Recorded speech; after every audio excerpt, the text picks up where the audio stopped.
Une démonstration de force sous haute tension. Les États-Unis et la Corée du Sud mènent depuis ce dimanche des manœuvres militaires en mer Jaune. Des manœuvres prévues depuis longtemps, mais dont le lancement a été précipité par le bombardement meurtrier d'une île sud-coréenne par la Corée du Nord. Pièce maîtresse du dispositif, le porte-avions nucléaire George Washington, qui peut transporter 75 avions et plus de 5000 marins. Rien ne compte plus que de montrer nos forces face à la Corée du Nord et de faire savoir que nous nous vengerons si cette agression devait se reproduire.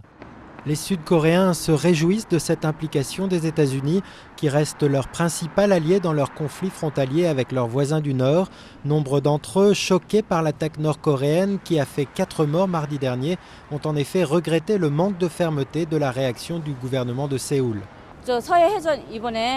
Je soutiens vraiment ces manœuvres en mer Jaune et je pense qu'on doit prendre une position très ferme.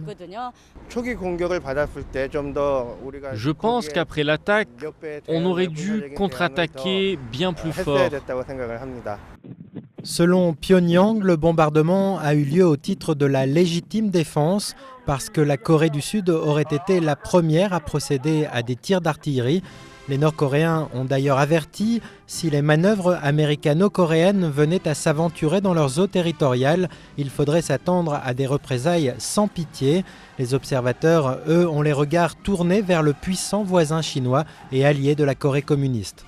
Pour nous, les sujets les plus importants sont la dénucléarisation de la péninsule coréenne et la diminution des tensions militaires. Et il semble que la Chine ait le plus de cartes en main pour trouver des solutions. Un haut responsable nord-coréen est attendu en Chine cette semaine. Nombreux sont ceux qui espèrent que la Chine parviendra à user de son influence pour éviter un conflit ouvert.